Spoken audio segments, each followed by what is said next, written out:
আমার সঙ্গে যারা উপস্থিত রয়েছেন আমি এই ডাক্তারদের কাছে যাব, তাদের কথা শুনবো। তবে তার আগে আমার খুব মনে প্রশ্ন জাগছে, যে প্রতিবেশীরা জানতো যে সন্দীপ বাবু, সন্দীপকে সন্দীপ বললে তো খারাপ লেগে যাবে, সন্দীপ বাবু সম্মান করে বলি, সেই সন্দীপ বাবু কি করতেন, তার ডেইলি রুটিন কি ছিল, তারা এক্সপোজ করছেন, মুখোশ খুলে দিচ্ছেন।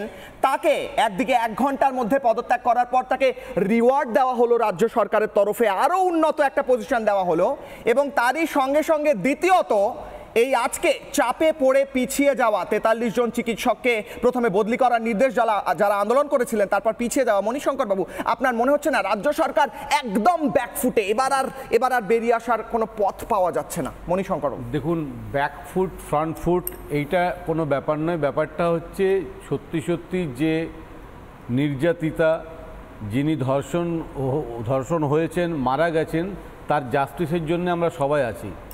এখন এই জায়গাটাতে এই যে প্রথমটা আপনি যখন শুরু করলেন, তখন দেখলেন সঞ্জয় কোথার থেকে এসেছিল, কোথায় মেয়েটি ছিল, সঞ্জয় কিভাবে ঢুকলো, আপনি একটা বর্ণনা দিলেন এবং ব্রেকিং নিউজ করে। তারপরে এখন দেখা যাচ্ছে মেয়েটির বাবা বলছে যে ওখানে মার্ডার করা হয়তো নিয়ে এসেছিল, ঘটনাটা ওখানে নাও ঘটতে পারে।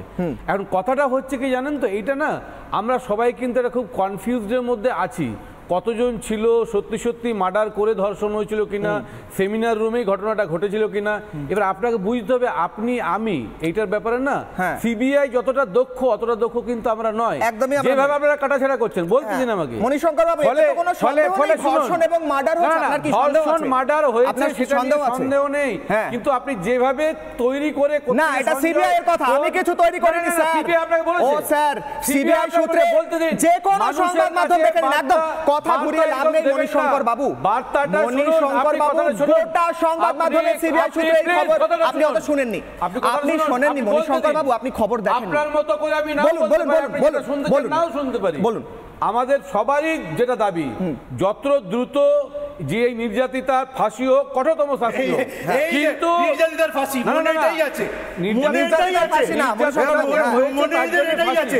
মুখ্যমন্ত্রী বলেছিলেন, মনিরাও বললেন, মানুষ এটা চায় না দোষীরা শাস্তি পায়।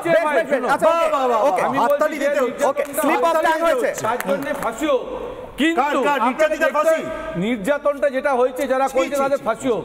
কিন্তু এইটা নিয়ে আপনাকে জানতে হবে, এই যে ডাক্তারবাবুরা, এদেরও দুটো দল আছে, এরা পার্টি করে, পলিটিক্সের সঙ্গে সরাসরি যুক্ত। বুঝলাম, পলিটিক্স যেন না, কি পলিটিক্স হচ্ছে শুনুন, এখানে ভোট হয়, আপনি জানেন ডাক্তারদের ভোট হয়, এই যে হবে না ভাই, অব্রত তুমি সবকিছু জানো না পৃথিবী? না আমি তো জানি না, তো আপনি তো জানেন, আপনি তো জানেন, একটা নির্যাতিতার ফাঁসি চাইছেন, আপনি জানেন, আপনি বলুন। আমি চাইনি, আপনি চাইছেন, কোর্টের বাইন্ডিংস আছে, একটা মেয়ের নাম করা উচিত নয়, এটা অপরাধ। হ্যাঁ, বিনীত গোয়েল যেদিন প্রথম প্রেস কনফারেন্সটা করেছিলেন নিজে নাম করেছিলেন, তাহলে উনি অ্যারেস্ট হবেন না কেন? বলুন বলুন। এবং ডক্টর সন্দীপ ঘোষ নির্যাতিতার নাম নিয়েছে, সুপ্রিম কোর্টের গাইডলাইনকে পুরো কারোর কথা শোনা যাবে না, থামাতে হবে আমাকে, কারোর কথা শোনা যাবে না। মণিশঙ্কর বাবু 1 মিনিট, মণিশঙ্কর বাবু 10 সেকেন্ড শেষ করুন। হ্যাঁ 1 মিনিট, অব্র শোনাই যাবে না, তোমার কথাও শোনা যাবে না, শেষ করুন। হ্যাঁ, একটা মেয়ের নাম নেওয়াটা অপরাধ, সুপ্রিম কোর্টের গাইডলাইন আছে, কিন্তু একটা মেয়ে অঙ্গ প্রত্যঙ্গ নিয়ে যেভাবে কাটাছেড়া করে আলোচনা করছে, সেটাও কিন্তু খুব ভালো জায়গায় মানুষ নিচ্ছে না। কতটা ফ্লুইড পাওয়া গেছে এটা নিয়ে আলোচনা হচ্ছে টিভিতে বসে। আপনি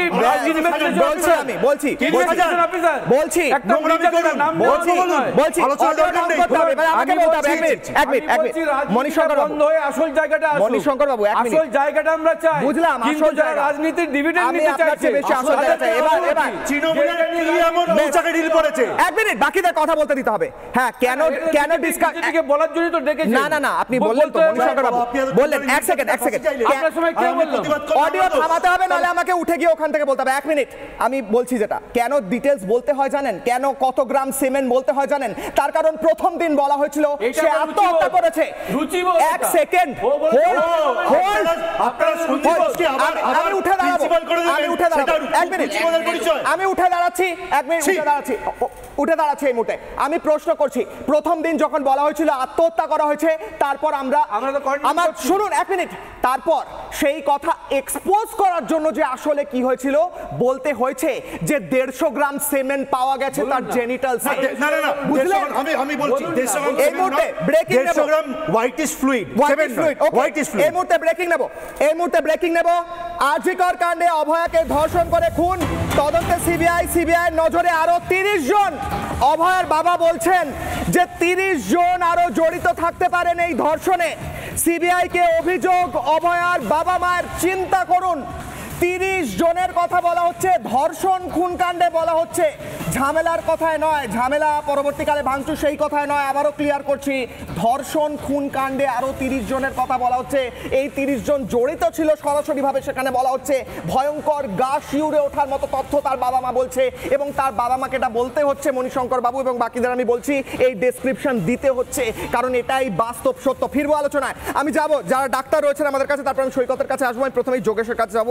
যোগেশ, যে ডিটেলস উঠে আসছে, ডিটেলস অত্যন্ত গ্রটেস্ক অর্থাৎ হচ্ছে যেটা শুনলেও গা চিড়বিড় করে ওঠে। কিন্তু এটা তো বলতে হবে, যদি না বলি তাহলে বলা হবে সে সুইসাইড করেছিল, এটা একটা আনফরচুনেট ঘটনা ঘটে গেছে বলে তার দেহটা একবার পোস্টমর্টম করে জ্বালিয়ে দেওয়া হবে, তাই জন্য আমাদের বলতে হচ্ছে।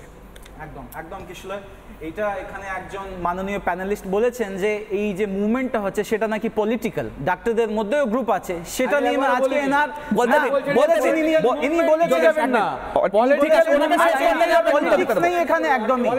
এটা নিয়ে আমি একদম ক্লিয়ার করতে চাইছি।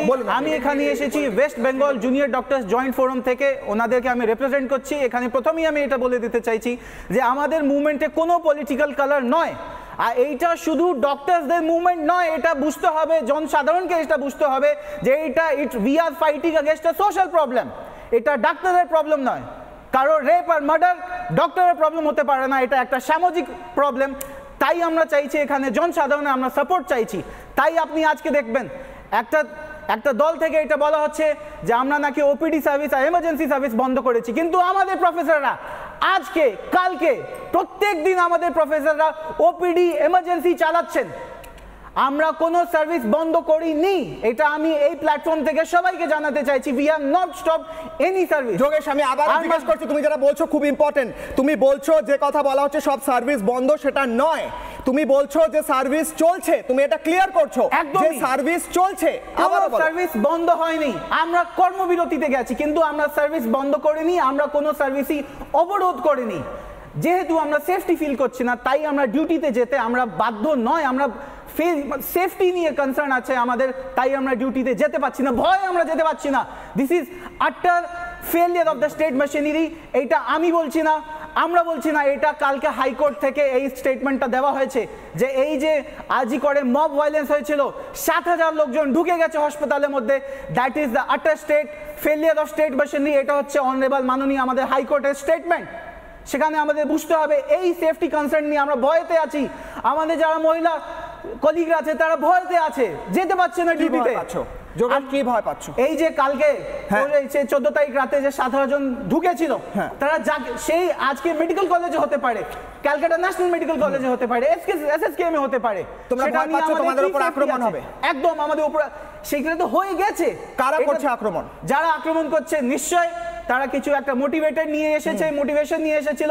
আর এটা আমাদের সরকার থেকে তরফ থেকে এটা বলা হয়েছে যে যারা ঢুকেছিল তাদের প্রথম গোলটা ছিল এভিডেন্স ট্যাম্পারিং। সেটা নিয়ে আমাদের আবার একটা বক্তব্য রয়েছে যে কি করে একটা যেখানে প্লেস অফ অকারেন্স তার 100 মিটারের মধ্যে কি করে একটা নতুন কনস্ট্রাকশন হতে পারে, কিভাবে হয়েছে এটা। আমাদের এটা অ্যাডমিনিস্ট্রেশনে এটা আমরা সওয়াল করছি, এই কোশ্চেনটা আমরা করছি। যে জিনিসটা এটা কি আগে মনে হলো না যে একটা ফিমেলদের টয়লেট লাগতো, একটা আলাদা অন কল রুম লাগতো? খুন ধর্ষণের পরে রাতে মনে হলো যে এখানে একটা বাথরুম বানাতে হবে, একদিনের মধ্যে কি একদিনের মধ্যে মনে হলো এখানে বাথরুম বানাতে হবে। কি কেউ দিতে পারবে? কোথায় আসে সেই চিঠিটা? কে করেছে চিঠিটা? কে করেছে? কে জানিয়েছে? বাবুর মনে হলো এক রাতের পরে হঠাৎ করে খুন ধর্ষণ হয়, দেহ উদ্ধার হলো। সন্দীপ বাবুর মনে হলো যে সেখানে একটা বাথরুম বানানো মহিলাদের জন্য জরুরি।